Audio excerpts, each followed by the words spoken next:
The best marketing channels for a law firm is a very common question law firms ask. And frankly, whether you are starting out or have been in the market for a long time, there is no clear answer to this. And in this video, I will explain why. So recently, we booked a job where the CEO of the law firm, along with their COO, wanted to know this exact answer. They were not new. They were, in fact, practicing for about 8 years. Their average marketing spend was about 40K a month across various marketing channels, including SEO, PPC, LSA. There was organic content and, of course, referrals.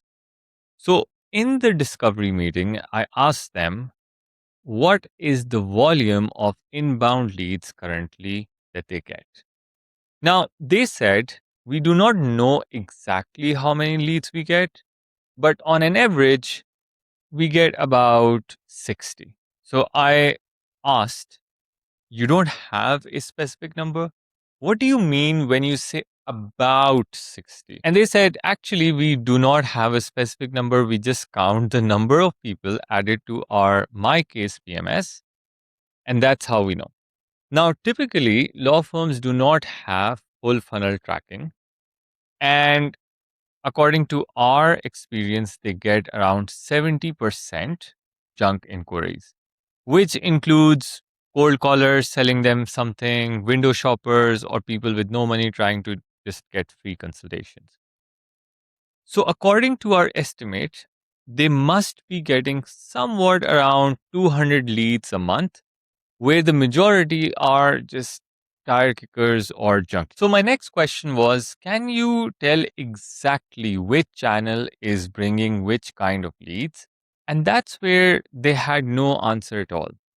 Now, the problem isn't about the amount of money you put into the system, but analyzing the amount of money you pay to acquire a paying client across each channel, which we generally call as CAC, which is customer acquisition cost. Now, most agencies would just give you a blended CAC, which means across all the channels, the total cost to acquire a client. And the biggest reason for that is because they do not have a dedicated data engineering or business intelligence team to configure that complex distribution attribution from the very first touch point to down to the retainer that was signed.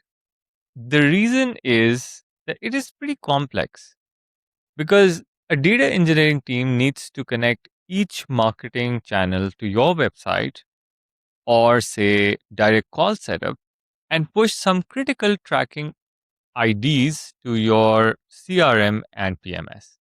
Then they are responsible to correctly associate that data with the contact or the client saved within the CRM. Now, since legal CRMs and PMS are not configured to extensively show custom reporting or dashboards, then data needs to be pushed to a dedicated database, typically BigQuery from Google or Microsoft Power BI is used for that. And then this data is connected to a dashboard built on Google Looker Studio or Power BI itself, or you could have a custom web dashboard if you need more flexibility. Now, if your law firm is calculating CAC correctly for each channel, you would still get a half-baked insight about which channel is working for you. The real numbers are shown when you also calculate the lifetime value for each client. Now, for example, two clients hire a family law firm on the same morning. Client A pays $500 for a basic custody plan, and you paid like $2,000 for acquiring that customer from Google Ads. Client B pays $3,000 for a quick post-divorce modification that came from a referral, and you never paid anything for that, right? So if you look at the amount of cash you recovered, you would see that client A pays you a negative cash because you burnt $2,000 to acquire a $500 client, whereas client B just paid you 3,000 and you had to pay nothing. Now, client A kind of loved your service and remembered it. And over the next few years, his business takes off. So he comes back to the firm for a complex high asset agreement, business valuation custody update, and refers like two high net worth executives going through divorces. So in total, you collected somewhat around $80,000. Now, if your CRM has the link between a client and their original lead source after the first matter closes, your analytics are kind of lying to you.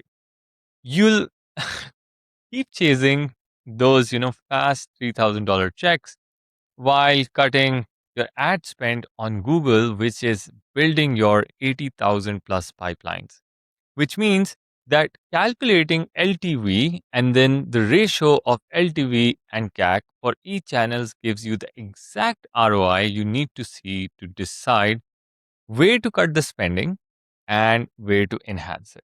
So unless you have this particular data, you just can't say that this channel works for me or that channel sucks, because ultimately it depends on the CAC per channel and the lifetime value of the client that came through that channel and then the ROI that is calculated. So there are other ways. There are offline channels such as paid or unpaid referrals, which makes it more complex.